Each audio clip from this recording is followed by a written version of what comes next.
In today's video, I'm about to tell you a story that has lived in the shadows of my heart for far too long. A story so personal, so wrapped in silence, that I never imagined I'd have the courage to speak it out loud. Until now. Not everything we carry with us is meant to be shared. But sometimes, the weight of a secret becomes too heavy to bear alone. It all started on a stormy evening. One of those nights when the wind seems to whisper things you're not ready to hear.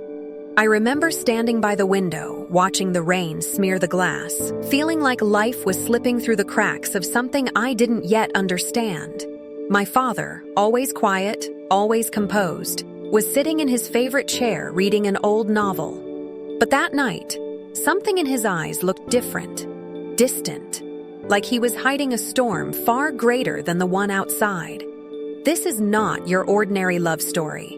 It's not about butterflies or perfect endings. It's about truth, pain, emotional chaos, and an unforgettable bond between a daughter and the man who raised her. This is a true love story, but not in the way you expect. It's about the kind of love that lives in the corners of silence, in the unspoken moments, in the things we feel but can never say aloud.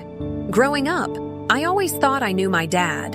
His routines, his moods, the way he liked his coffee, the songs he played on long drives. But the older I got, the more I realized how little I truly understood him. There were things in his eyes that didn't match his words, pauses in his speech that made me wonder what he wasn't telling me. And when I turned 21, everything changed. There was a moment, an accidental discovery, that flipped my entire world upside down. A box. Just a plain wooden box buried deep in the attic, covered in dust and forgotten clothes. I shouldn't have opened it, but I did. And inside that box, I found letters. Old letters. Some with my name written on them. Some from a woman I had never heard of, and one that changed everything. My hands trembled as I read the first few lines, my heart racing, my mouth dry. Because in that moment, I realized my life was built on a lie. And my father, the one man I trusted more than anyone else in the world, was at the center of it all. What was in those letters? Who was the woman behind the words? And why was my name written there long before I was even born?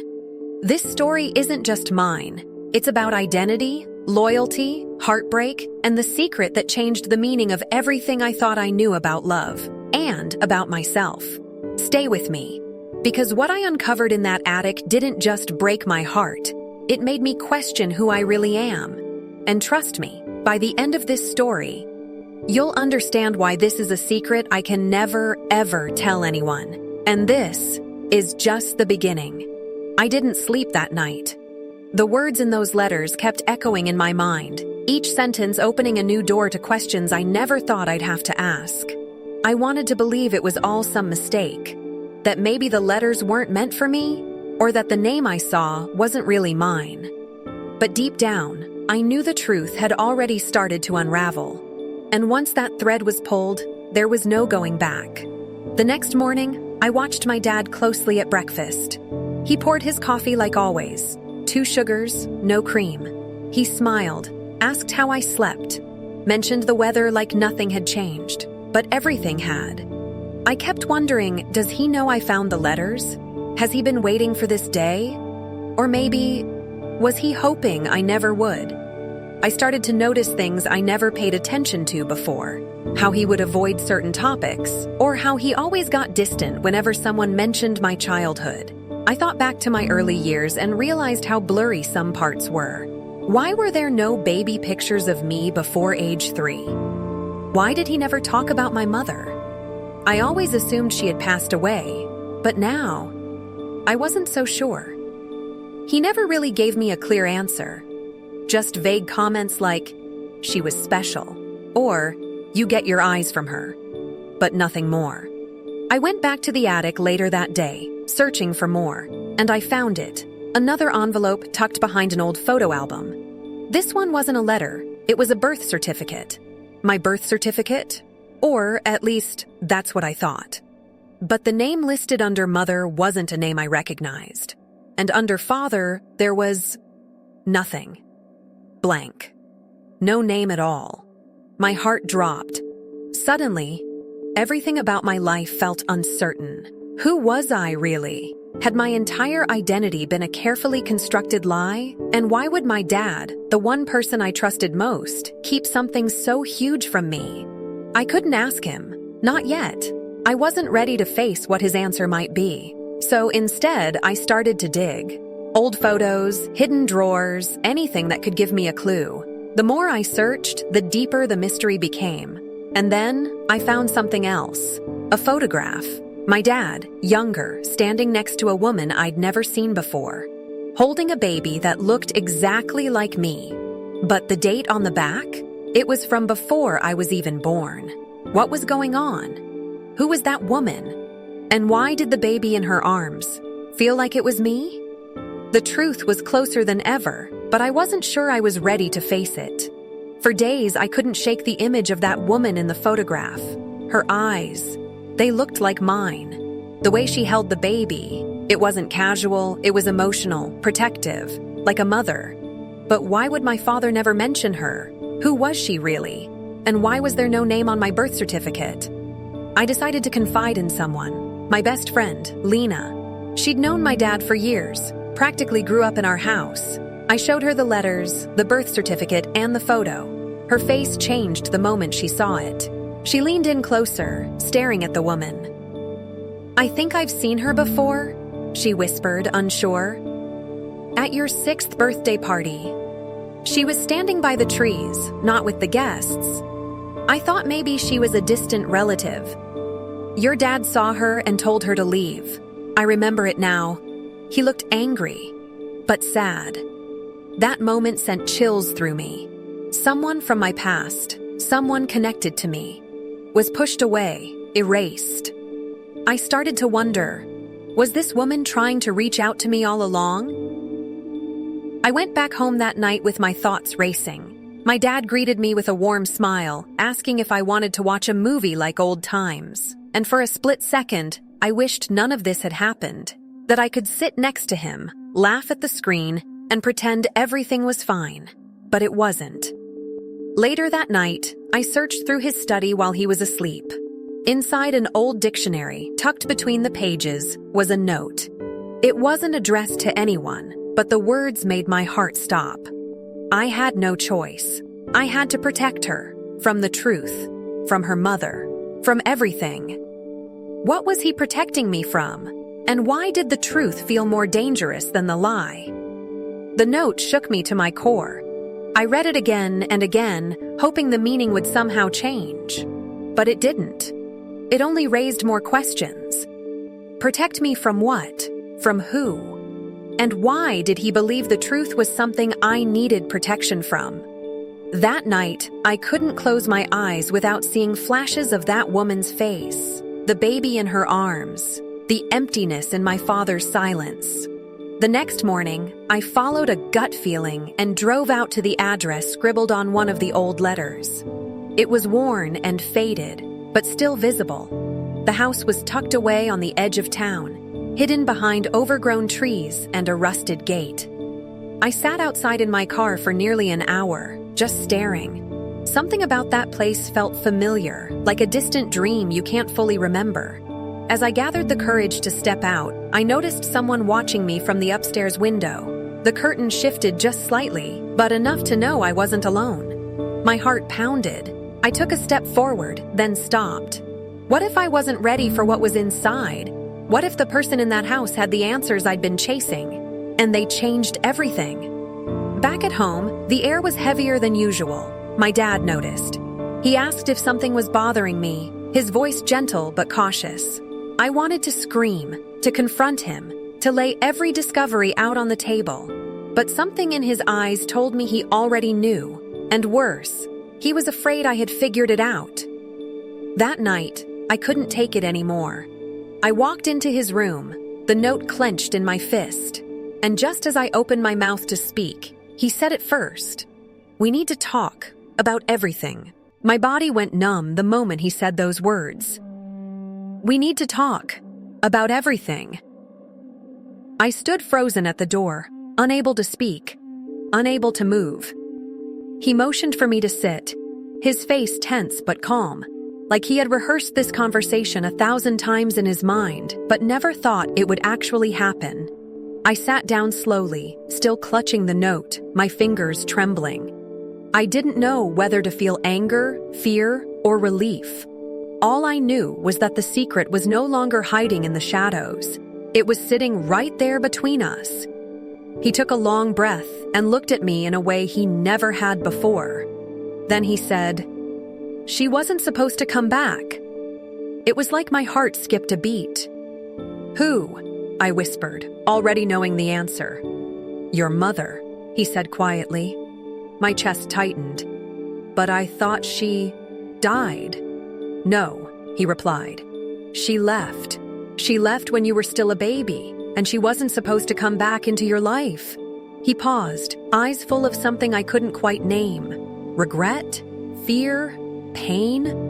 Before I could ask anything else, he handed me an envelope. "She's been writing you letters every year since you turned 5. I kept them. I thought I was doing the right thing. But now I'm not sure anymore." I stared at the envelope in disbelief. Another letter. Another piece of a life I never knew existed. But just as I reached for it, the doorbell rang. A sharp, unexpected chime that cut through the room like a blade. We both froze. He stood slowly, walked to the window, and pulled the curtain back just enough to peek outside. Then he turned to me, pale as if he'd seen a ghost. "She's here," he whispered. "Your mother. She found you." Everything around me blurred. The woman in the photo, the woman Lena had seen, the letters, the lies. And now, she was standing on our doorstep. What did she want after all these years? Why now? And more importantly, what truth was she bringing with her? Because in that moment, I knew whatever came next would change not just my story, but everything I thought I knew about love, family, and who I really was. The moment my dad whispered, "She's here," everything around me faded. I could hear my heartbeat thudding in my ears as I slowly rose from the couch. My legs felt like they were made of stone. He didn't move. He just stood there, eyes still glued to the front door, as if time had frozen around him. I stepped forward, my hand brushing against his shoulder. "Let me open it," I said quietly. When I pulled the door open, the world seemed to stop. She was standing there, older, worn by time, but her eyes. Those same eyes from the photograph. The same ones I saw in the mirror every day. For a second, we just stared at each other. No words, no movement. Then she smiled gently. "Hi," she said. "I'm your mother." My voice caught in my throat. So many questions, but none of them would come out. She stepped inside, her eyes flickering toward my dad, her expression unreadable. The air between them felt heavy, full of things that had never been said. We sat around the table like strangers trying to piece together a broken history. She told me everything. How she had been forced to leave when I was a baby. How her past with my dad had become dangerous, too complicated. And how she had spent years trying to reach me, writing letters that never got answers. My dad sat silently, his jaw tight, until finally he spoke. "I was trying to protect her from your truth, from the pain of knowing who her mother really was." I turned to her, confused. "What does he mean?" She hesitated, tears forming in her eyes. "Because I wasn't just a woman who left," she whispered. "I was someone your father had once testified against." The room fell silent. My breath caught. "What?" "There was a time," she said, voice shaking, "when I was part of something dark, and he tried to save me. When I got pregnant, I ran.